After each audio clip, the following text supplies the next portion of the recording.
Hello and welcome to the program The Desk on Global Television, where we'll be looking at very salient issues making the rounds in Africa's biggest black nation. Nigeria is no news that the national protest is still gaining traction and debate across board, with the federal government doing all it can to ensure that the protest does not hold, with different stakeholders locked in behind the door meetings to see how to assuage the feelings and anger and hunger of Nigerians. One part while the citizenry, the civil society organizations on the other part are also still angling for the protest, talking about August 1st. Also, we've got some very interesting cherry news as President Bola Ahmed Tinubu has given directives for the sale of crude oil to the Dangote refinery in Naira and other topical issues with the Venezuelan president returning back to power for his sixth term. We'll be looking at these and other issues making the rounds, as Interpol has also hinted the alarming rate of money laundering from Nigeria on daily basis and also in the African continent. So we'll be looking at these and other issues after this break, and I'll be introducing my guest who will be helping us look at the big issues making the rounds. Stay with us.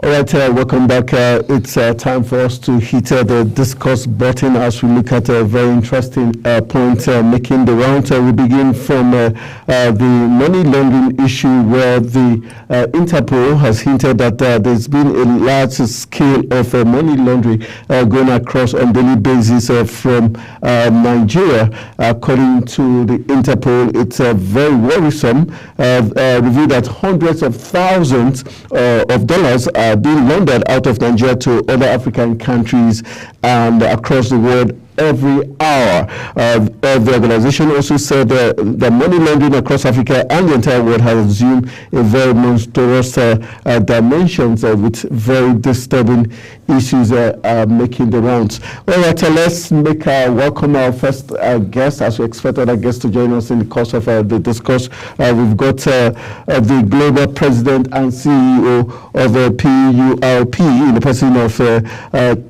Model Jeffrey Abidoye, who is joining us to help us look at this very interesting talking point, beginning from what Interpol has already mentioned. Let's look at the issue of Interpol and what Interpol is saying as regards the issue of every hour, hundreds of thousands of dollars being exported or laundered from Nigeria to other African countries and across the globe.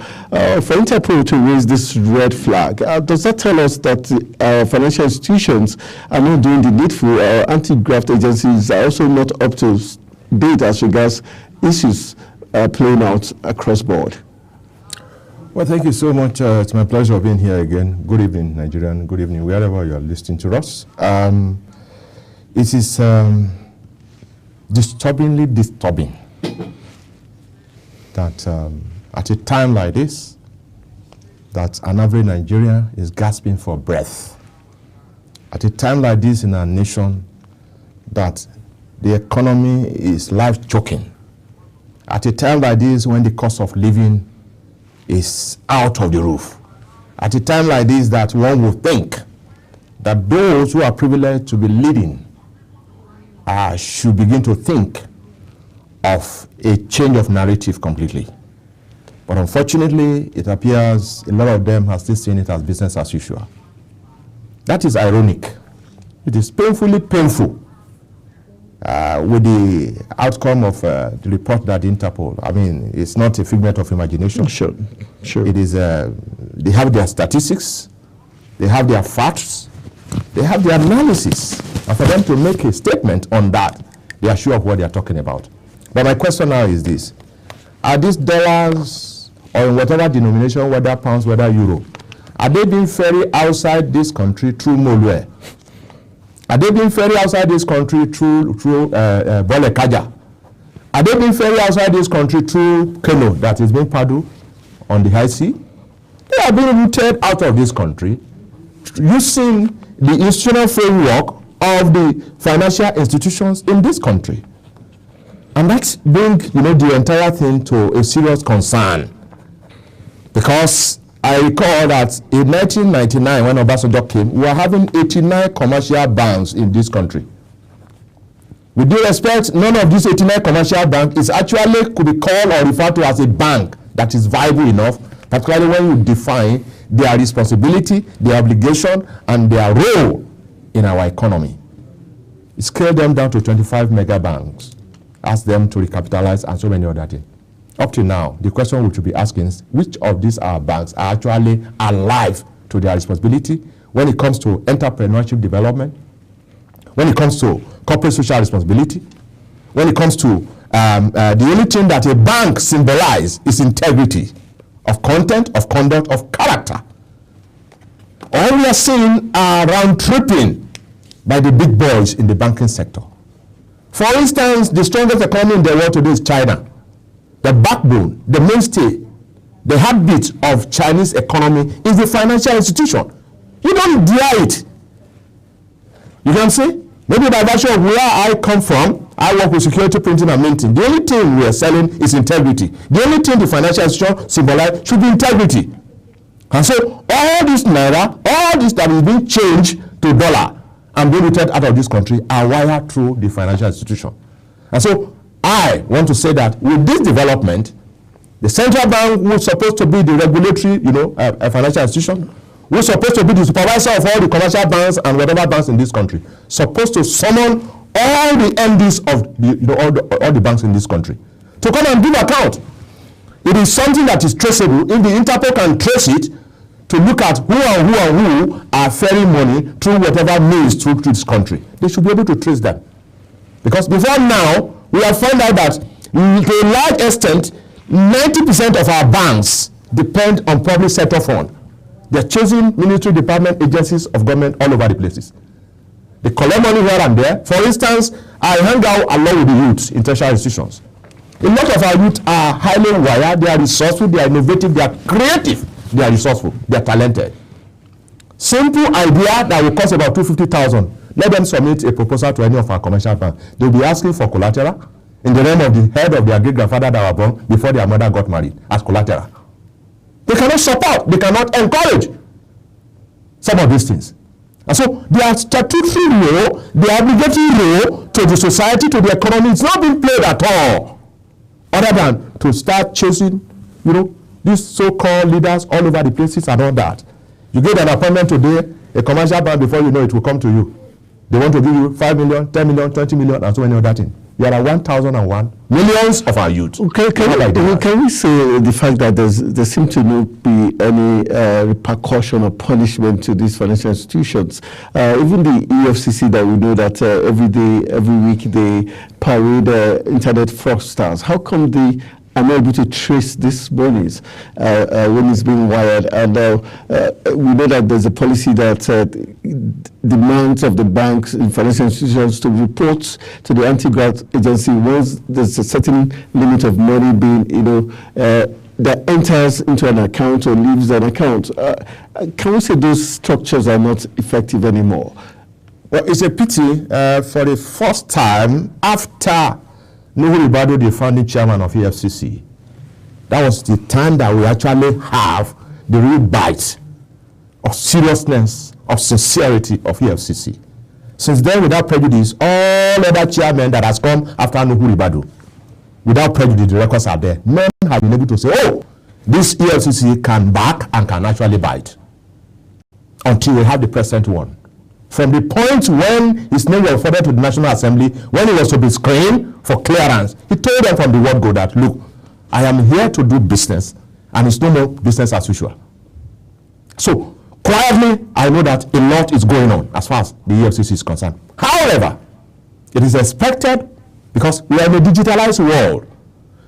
This EFCC should have maybe a directorate or department wherein every cover, particularly a certain amount, it is expected that an individual now is not supposed to withdraw like 5 million or to carry 5 million to pay into account. Corporate organization maybe 10 million or something. So they should have a way, going by the digitalization of the world today, to know that everybody with the insight of the BVN, every money that goes to anybody's account, whether in Naira, whether in dollar, whether in euro, they should be able to have a monitoring system in UFCC whose eye never sleep.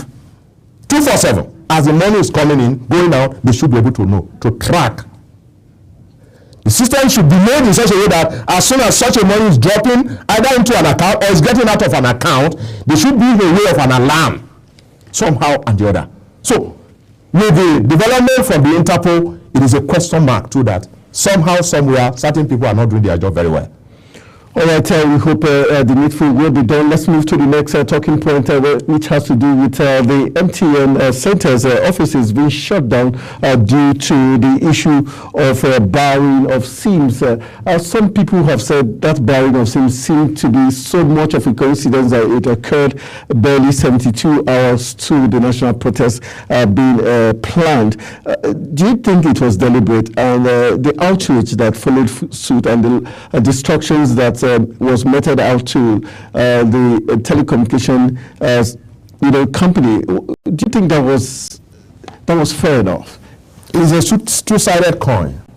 The first side is we Nigerians. We have this attitude of docility. We have this attitude to policy. Say, we are doing this, even for maybe JAM, registration for JAM, registration for WAEC, that is time-based. Most parents, some of us, we wait till the dying minute when we have to begin to bribe our way to push our words to be able to register. The same token, the system has been shouting all this way. Every time you call, as you are answering, the first thing that will tell you that, oh, if your number has not been registered through the BVN or NIM or something, go and register. That has been on now for months, for years. Nigeria are still carrying their GSM up all over the places and all that.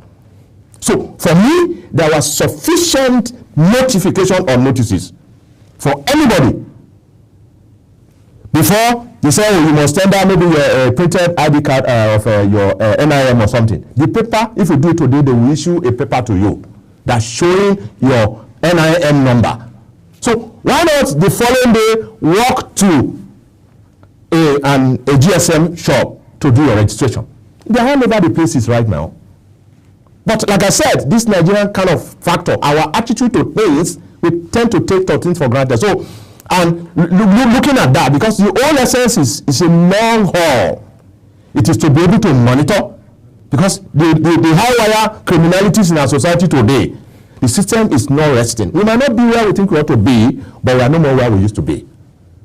The NCC too, before now, they seem to be sleeping and snoring. But till the recent time, they are waking up from their sleep. But the telecom communication, was their barring of the lines the wrong timing, owing to how tense the nation was? You mean at the point they came in? Yes, the time they decided to bar lines. Didn't it look suspicious? No, I don't think what triggered that rage from Nigeria. As a matter of fact, barring line or no barring line, the first question, because you cannot do something or nothing.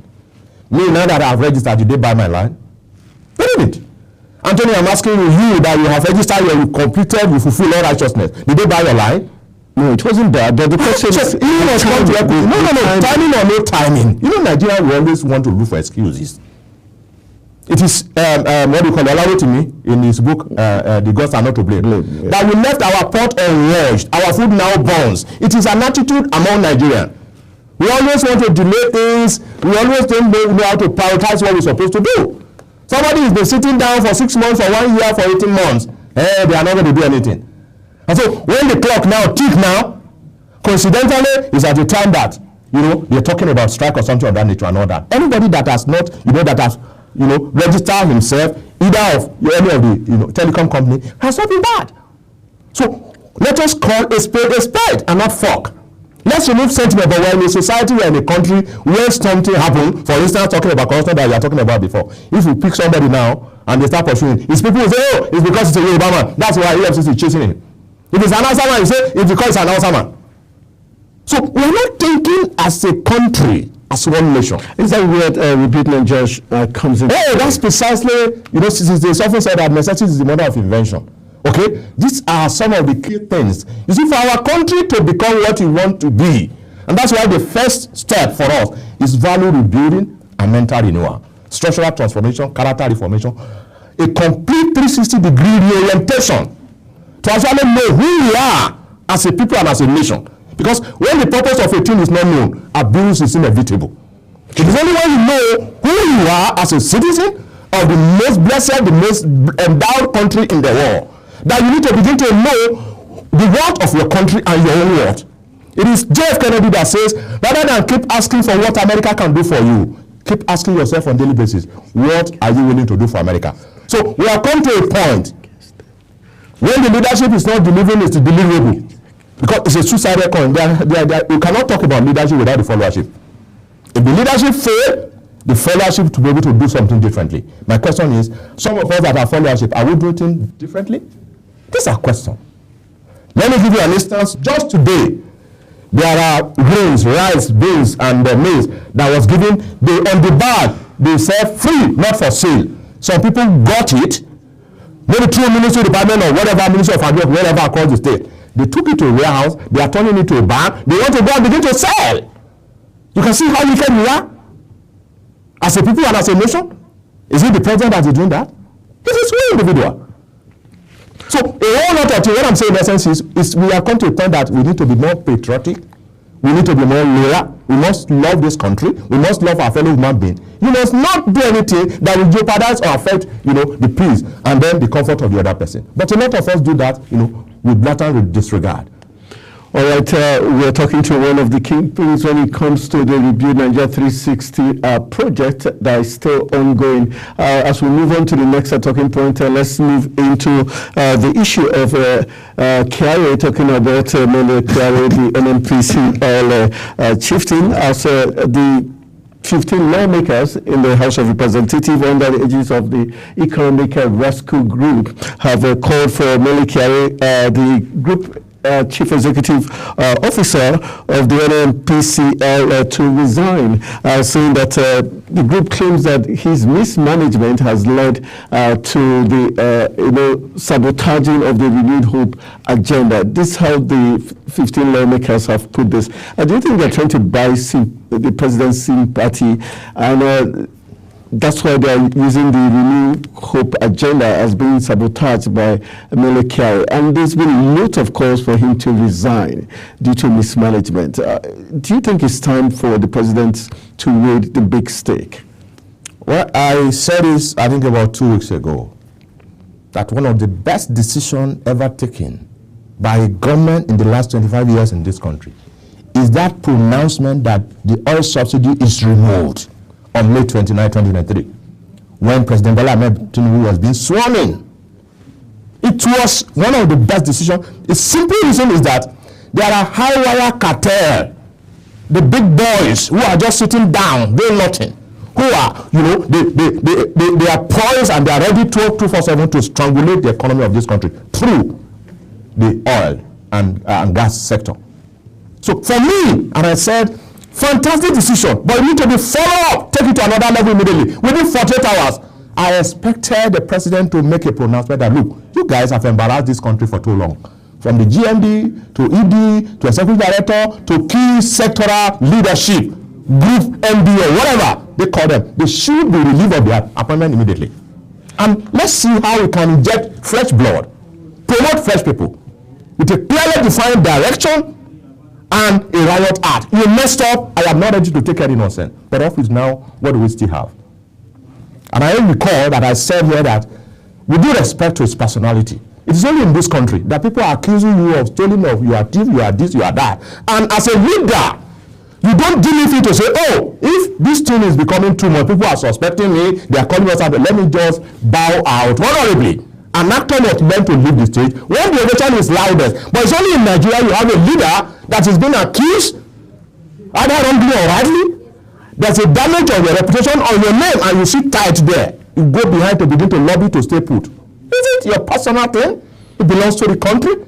And so, if people are saying you are not delivering your deliverable as expected, why not bow out and just even give way to other people? We have never seen it in this country. Let's look at the forensic investigation being conducted by the House. What are your expectations as regards the forensic investigation? Do you think we're going to come out with something that's going to be what's the wow? Because he's been accused of a lot of issues in terms of indiscriminate license, issuance or unavailability of labs to test products and other issues, middlemen, trading and all that. Are you confident this investigation? Well, before now, we have seen a lot of investigation. Once upon a time, there was a national investigation about Niger Delta in the same National Assembly.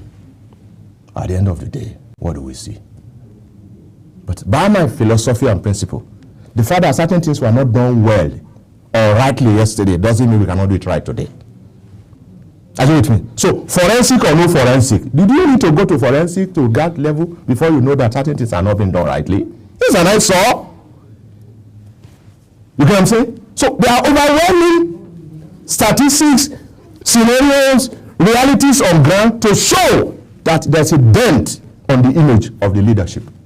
There's a question mark on the integrity of content, of conduct, and of character. And when that happens, you don't even need to wait. In places like developed clime, in China, for instance, if you have been alleged to say, oh, you have wrongly enriched yourself as a public officer, well, you have two options. Is that you commit suicide before they get to you, or they will be wasted? That is it. And that's why you see their sanity, their dignity, their decency, their decorum, and their discipline. But in our country, because we know that, we have seen a sitting general in the army that was accused of embezzlement. He's getting lawyer to say, no, I no go agree, I no go agree. In those days, military is synonymous to discipline. Once there is a slight question mark on who you are, your integrity of conduct and order, you will bow out. But here, I want to die put. Believing that, let them sit down and let them do their forensic. At the end of the day, you go behind and then you say to them, and you will not hear anything anymore. But I believe, and I used to say it, every empire has an expiry date. Those who believe that by virtue of the privilege they have to lead this country and lead us well, because everything rises and falls on leadership all over the world. They travel almost 24 hours, day and night. Some are going to US, they are going to Malaysia, they are going to anywhere as if they are going to toilet, using the public fund and so many other things. And they see how things are working perfectly well there. Are you with me? We do respect without prejudice. The two major religions in Nigeria is Islam and Christianity. Our people go in their numbers, in their thousands to Israel every year. Spend money. They see Israel as tiny, as small as Israel is, with all the opposition around the Middle East country. Israel today has one of the best in terms of agric. Israel today has one of the best in terms of discipline of conduct and so many other things and other. In the same token, that is to our Christian brother. They still come here, they come and be pastors in church, and they start stealing, mismanaging public fund and so many other things. They give testimony, my God bless me. My God is not a confusion, he doesn't bless people that way. In the same token, our other brother on the other side, who travel to Dubai, who travel to Saudi Arabia to pray, to do all of those things, is the same one that we are talking about. That is the mainstay of Saudi, strength in terms of whatever. Look at how they are taking care of their own citizens. They go there, they see beggars on the street when they go there for Umrah or lesser Hajj. See how things are working perfectly well, considering the total number of people that travel across the world, minimum of twice a year for such pilgrimage. Yet they do things where they are making money and they are doing everything, things are working well. You don't hear still there. When they want to go and pray, I've never been there, but I watch video. They will leave their shop, they go and pray, nothing happen, they come back. But here, the one in your pocket said they will come out before you know what they happen. Right inside church or mosque. All right, a very sad commentary there. All right, let's move on to the next talking point. We're looking at crude oil sale is the next talking point, as the president has given an order for the Dangote refinery to be sold crude oil in Naira as a way to force the fuel prices down domestically. That's what Mr. President says. Some have said all these are coming way better late than never, they say. But why do you think the president had to wait this long long to give a directive when it was obvious a certain cartel were trying to truncate and frustrate the efforts of the Dangote refinery? Well, thank you. I must say that better late than never. The Dangote refinery was announced after the so-called official unveiling. The best, the biggest in Africa, and the largest in the world today. Thumb up. I clap for the man. And that's where I'm different. If other people who are stealing our money, Dangote didn't steal now. People who are stealing our money, and if they invest the money back into our country, either in Mobila refinery, either to establish maybe something in agri for the packaging, agribusiness, and so many other things, that in turn will create employment opportunity for our youth in their number, that will in turn empower our women in their number, that will in turn around the economy because the money will be circulating within the economy, rather than to go and keep millions and billions in foreign account. Are you with me? With due respect, up till now, we have some of our leaders who are dead with the money hanging somewhere in Malaysia, in Paris, in all those places, that those money are not coming back here. So for me, the Dangote refinery is one of the finest decision and development that has happened to this country. And so there are a lot of issues. Like, is it the last administration of President Buhari said, while you are fighting corruption, corruption will fight back. Those, I said it earlier on, I said some cabal, high wire cartel, who have seen the oil sector as their Ekokobe. You know what you call Ekokobe? Ekokobe is their pot of soup. Where did everybody just carry his long spoon and sit down comfortably in somewhere and just take at will at the expense of Nigeria, forgetting that you can sleep and not wake up the following day. So for me, for Dangote, through whatever means building that, I gave him kudos.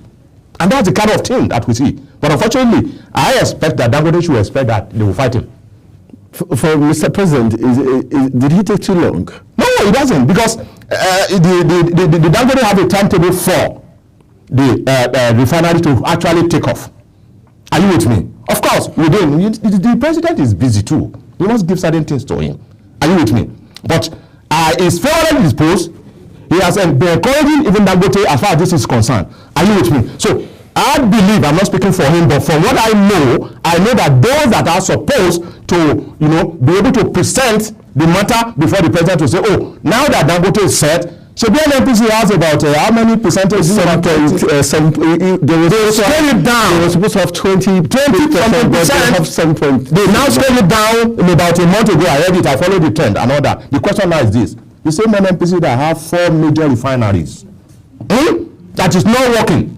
The same NNPC where you have this money being budgeted for turnaround maintenance for years, that is not working. Now bought their interest or share into a brand new refinery through Dangote. Are you with me? There was an agreement that, okay, by the time we finish, we will be giving you oil. How on earth can you now be giving oil in Nigeria and say you have to be paying in dollar? It shouldn't be.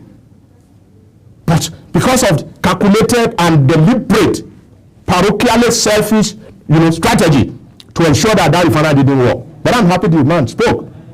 Are you with me? So I think the decision of the president to now say, this is it, that was, I think, approved at the FEC yesterday, was one of the fantastic things. You get what I'm saying? So I know that by the time they start, you can even see, was it last week or 2 weeks ago, when one of the sectional head of NNPC agencies I watched him and I said, Ahmed, to say what Dangote is refining is substandard to where they are. Can you imagine that kind of something? In an ideal situation, within 24, 48 hours, that man is not supposed to be seated on that seat. Without prejudice. For him making such a careless statement publicly, the Bible says, out of the abundance of the heart the mouth speaks. So for the little that we had, then we can imagine what they are thinking. These are brains, these are people that are behind the entire thing to frustrate the system and all that. But guess what? Nigeria is bigger than the biggest, cartel in this country. We are working stronger. And I see a brilliant future for this country. All right, we'll be going for a quick break. We want to say a big thank you to the man who has been doing the yeoman's job at breaking down the analysis, giving you a very balanced view of all the talking points. Mother Jeffrey Olu Abidoye, who is the global president and CEO of a Peace, Unity, Restoration and Prosperity. They are in charge of a Rebuild Nigeria 360, a project that is looking towards rebuilding our dear country, Nigeria. We'll go for a quick break. When we return, the desk continues. Stay with us.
Welcome back from the break. You're still watching The Desk on Global Television, most compelling talk show where we look at our very, very key issues that are making the rounds across the globe and also on the national and subnational levels. We're still talking with Mother Geoffrey Olu-Abidoye, who is the Global President and CEO of Peace, Unity, Restoration and Prosperity Global Foundation. Rebuild Nigeria 360 is their project, and that's where they live and die for in terms of trying to make the country a better place. Let's kick into the next discourse. It's no longer news that there's a planned protest for August 1st, but already we're seeing counter rallies in Lagos and Bayelsa. And school of thought and many of the opinion that these are clearly government-sponsored counter rallies. How disappointing is that when government goes ahead to coerce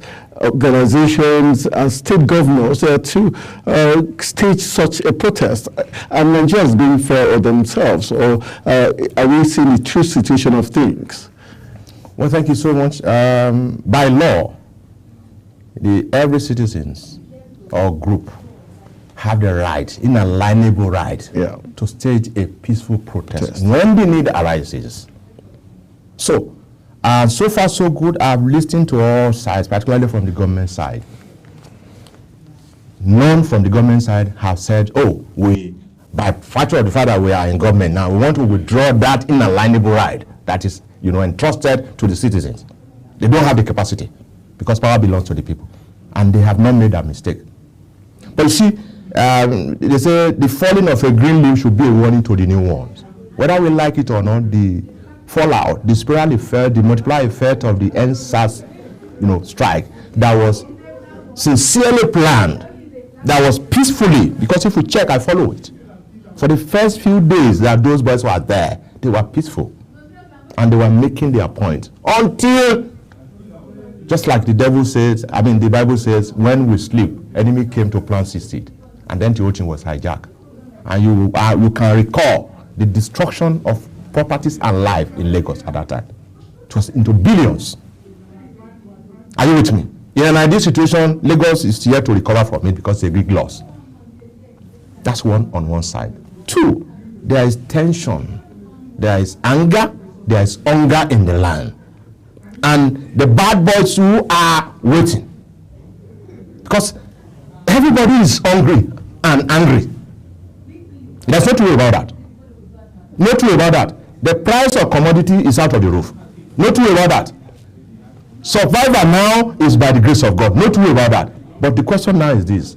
Is this government doing something in this regard? The answer is yes. There are certain steps being taken, because there is a proverb in my place. In Yoruba, they said, in other words, a child that is chocolate, malnourished, you cannot say, oh, you want to feed him in one day with ogi, with akamu, with beans, so that his belly can. No. It's got to be gradual.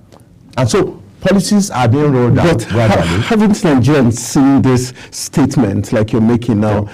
Before now, again and again, government giving assurances, pretending like they've got the interests of the Nigerian people just to assuage and ensure that the protest doesn't occur. But we've been seeing policies somersault by this same government. And they say on the part of the citizens, less bear, less, but on the part of the executive, we're seeing them still living life like nothing is wrong. Yeah, are they being fair? Yeah, that's one crucial area that I look at. The government is 1 year. When this government came in, the bag of rice was about 48,000. The records are there. We signed an MOU with National Orientation Agency. One of the first things we were to do was a national conference on food security, accessibility, and affordability. Because we saw this coming, so that the price can come down with the engagement of farmers, of grains, rice, beans, and the rest.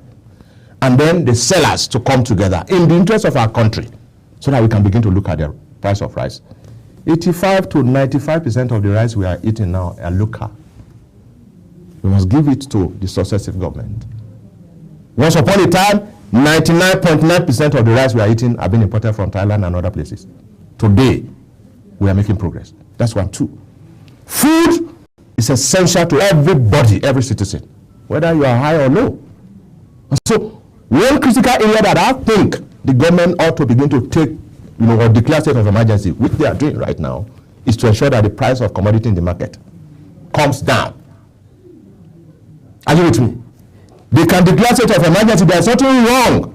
If you close shop on the oil subsidy, there's nothing wrong in ensuring that that's part of the thing we have to look at that time, that the urgency for government to come in the area of subsidy for food price. The cheapest things abroad or anywhere is food, but these are not affordable for Nigeria or something. So in the area of food, the government need to begin to do more as fast as possible. That's 1. 2. Then this administration, it started by saying Interpol says some of our money laundering. Who are the people doing money laundering? Is it you, Anthony? Is it me? It must be the is it an average person that is struggling to survive on the street? It is those who are on political appointment. 1. 2. It is those who are in the public sector, the military director, department, agencies of government that have access to this money, that are taking the money outside the country through financial institutions. You get what I'm saying? So, as a matter of fact, these are areas that I expect that the pattern, the style of life, I will not mention for security reasons. One of the wife of the state governors in this country, I was reading in one of the social media yesterday, was doing a bad day. People were spraying dollars. So, are you with me? So, the style and the standard of living, it is as business as usual among. By now, if you are a governor with the economy that we are in, you should not have more than 2 or 3 cars maximum. We still have our governor having 15, 20 cars, going to the airport, coming back. So with that in place now, is it fair when the government says Nigerians don't pour out on the streets because using the reason of insecurity as a yardstick? The primary responsibility of any government anywhere in the world is to secure life and property. That is the primary thing. And once you are failing that, you are failing all. Because it's only when you can guarantee security to life that those who are talking of food now, it is only the living that can eat the food tomorrow. If you allow that, because the situation is very, very tensed up, it's volatile now, it's unpredictable, people are angry, and if you allow that, God forbid. Do you see the August 1st protests coming to pass? Well, the August 1st protests, as far as I'm concerned, I think is dead and buried. No, you can't say it's dead and buried, because he who fights and run away live to fight another time. I am very happy for one thing, that whether it comes to to pass. August 1st is Thursday. That's about 48 hours or less than that from now. All right? The government is doing a lot on the ground, doing consultation, engaging critical stakeholders or something of that nature. Even if it doesn't happen, that attempt alone has sent one signal, red light, and the government is trying to brace up. Are you with me? That no, we cannot continue to take people for granted and all that. You see, everybody is looking at president. I analyzed that somewhere today. I said, everybody is looking at Abuja. What happened to our state governors? Who on monthly basis collect huge sums of money in billions from FEC or FAC or JAC. And the money comes to the state. They are supposed to sit with the senators representing those states, 3 of them for each state. 9 of them House of Rep. The state House Assembly member. And then maybe critical stakeholder to say, oh, we need to do it. And from Ondo State. When we are having Governor Olusegun Agabu as the governor of blessed memory. Once money comes in, the critical stakeholder, including the National Union of Road Transport Workers, he will assemble them. This is what comes in. This is our plan. This goes to this, this goes to this, this goes to this, this goes to this. Planning. The money that is coming. How many of our state governors are giving account of some of this money? And the people are sitting down, doing those no asking questions. Right. I said it here that by now, every 2 weeks maximum, our senators should go back to their constituents. Our House of Reps should go back to their constituents. The same party, all of you representing, you are working across purposes. They should sit down with the governors and be accountable. And that's one of the things that we wanted to start doing now with radically different TV concept. We'll be moving from state to the other, creating an interactive, session for, the government and the governed. Right. So that people can ask questions. Right, let's move on to still dwelling on the August 1st protest. Some news coming out says that there's security agencies are there's massive deployment of security agencies across the country. Do you think this approach, kinetic and non-kinetic, using the kinetic approach, might not trigger even more violence if this protest does decide to take place August 1st? Well, my brother, like I said earlier on, it is the right of a citizen to protest. But as it stands today, should they allow this protest to go on without prejudice? It is the beginning we know. We don't know how far he's going to go. The spiritual effect cannot be overemphasized. So prevention is better than cure. The government owes us the duty, the society, the citizens. Those who are planning, it's not everybody that want to protest now. On the day of protest, it's not everybody that will come out. Even though they are fighting for the people, it's not everybody that will be there. Are you with me? Without prejudice to those who are planning that protest. But they have to weigh the pros and cons. They have to look at the multiplier effect, the likely, hijack, the likely spillover, the likely of losing control. And so the tension from the security is the duty of the security man, the police, to be able to be at alert. Can we trust our security agencies not to be trigger happy, not to go overboard, not to play to the gallery, especially when they want to seem to impress Mr. President? Nobody is impressing anybody anywhere. Their primary responsibility. Why we've seen them. Why they put uniform on their back, and they are being paid with the common word of our nation. It is to be alive under that kind of situation. They must be on a red alert. This is not the time for any policeman to sleep. They must be on a red alert to ensure that they did not, allow any unforeseen, development in this country and so many other things. You understand what I'm saying? So it's not about anybody's, trying to please anybody, because like I said, I remember during the NSAS, policemen, I was somewhere on top in Akure.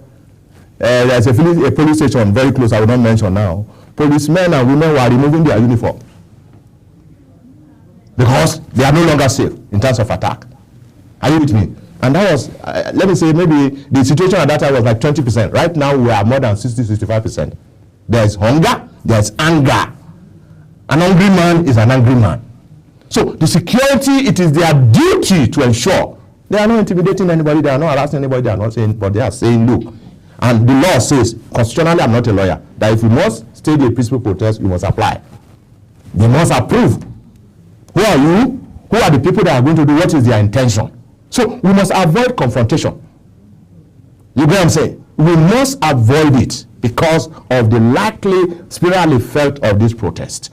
But the point I'm making in essence is, whether it comes to be or not to be, one way or the other, the people who are registering their anger, the government is getting the signal. And let me say this, that this government is a very sensitive government in terms of the yearnings and the cries of the people. Can we sincerely say that? Because it seems that every time, it's only when there's a protest, it's only when ASU goes to strike, it's only when Labour calls for a protest, that's when they seem to get into action. Like all the current ascent of the minimum wage and other decisions taken by Mr. President seem to come in a rush just to assuage the anger of Nigerians. Anthony, let me say this. When you come in as a new husband in a house, you are taking over the asset and the liability. True. With due respect, I am a consultant, certified consultant in leadership. In leadership, the capacity, the competence, the commitment, the courage, the character and the compassion to deliver is not something you can buy off the shelf anywhere. It's not something you can go to the biggest bank to borrow, not even Central Bank of the world, not even World Bank. You get what I'm saying? This government, with due respect, inherited a lot of challenges. You and I know. But is it like they were not aware of this? No, of course. They told us they were aware. Of course. But the point I'm making in essence is, with due respect, I'm not the spokesperson for the government. I am being realistic, I am being objective, I am being constructive because I love this country. And we will do everything possible to ensure that we promote peace, guarantee our unity, then have restoration through forgiveness of whatever, and then to have national prosperity. Are you with me? There is no part of this country that is not hurting already. So, trying to be confrontational now amounts to us as if we are flaming a burning fire somehow. So, we have to be tactical. The point I'm making in essence is, the point has been made. Now, the people now, what I expect now is for the government now to begin to look at, okay, those who want to protest, let's have. You might recall that when the minimum wage issue came to a point, not one, not twice, the NLC leaders and the government, there were confrontation, they reacted, we don't agree. They left the meeting. Somehow, at the end of the day, what happened? When it was finalized. You see, it's always good to judge than war. Because when you decide to go the warring lie, at the end of the day, you still come back to her. But before you come back, a lot of damage will have been done. Maybe innocent life will have been wasted. Facility, infrastructure, property will have been destroyed, and then you now come back and say, oh, we are sorry, or something. No, there's no point. So is it safe to say you do not agree with the leader of the Evangelical Spiritual Church, Primate Elijah Ayodele, that has said that President Bola Ahmed Tinubu's administration won't listen to the cries of Nigerians if the planned August 1st nationwide protest fails to happen? That man, without prejudice, as he has the right to be prophetic. Are you with me? We have seen a lot of them who call themselves prophets, this and that, who prophet before the election, this will happen, this will not happen. People who collect money behind. Are you with me? And come outside to come and say something else. So, the issue of prophecy right now is not the issue. All right? It's even trying to flame a burning fire further. Are you with me? So, without prejudice to his statement, I equally want to say that we see to now say the president will not listen or will not see things from that perspective. Such a man who is a general overseer of congregation that run into 1,000, this is not the kind of statement you should be making at this point in time. Now that's why it's often said that with diplomacy you can achieve the nastiest things, but in the nicest way. But is it when he says the government does not listen unless there's a protest? How can he say government does not listen unless there's a protest? But all the decisions we've seen... Are they not things that this government have done with due respect, without anybody raising a finger or shouting or something? Let me give you an instance. The recent judgment that Bola Ahmed Tinubu took to the Supreme Court over the autonomy of the local government. Was there anybody shouting? That has been there for years. When governors strangulate, they just come in, they just pick anybody, and say they give them a caretaker committee in local government. Government will be in a state for 8 years, he will not run an election. That's the man there who made the statement, Primate. We've seen so much about this kind of people in our society. The point I'm making in essence is such a statement from such a respectable person of his caliber, it should not come at this kind of time. All right? So, and that's why I said with diplomacy you can achieve the nastiest things in the nicest way. All right. So if maybe those who want to protest are saying they want to protest, he should be able to appeal to them and say, "Oh, children, please, you have." Should we give the government a timeline? Sorry. Should there be a timeline? Of course, and that's the point I was trying to do. I said, okay, from the those who want to protest and the government side, the government is already, waving an olive branch to say, come, let's reason together, let's talk, let's judge. You understand what I'm saying? Those items listed, maybe 20 points that they want government to do. Some of those ones, government are already taking it one by one. All right, you know what I'm saying? All right, for the want of time, I want to say a big thank you to Madara Jeffrey Olu Abidoye, who is the Global President and CEO of Peace, Unity, Restoration and Prosperity Global Foundation, with the mandate to rebuild Nigeria 360 is the project. I want to say thank you very much for joining us. Well, it's my pleasure. We don't have any other country than Nigeria. We are the future of the world. We must do everything to promote peace, unity, restoration, and national prosperity. Nigeria is the future of the world. That's what we are working on. All right. So that's how we call it a wrap on today's edition of the program, The Desk on Global Television. My name is Anthony Momodu, saying thank you for always being part of this program. Let's do this again tomorrow. Good evening.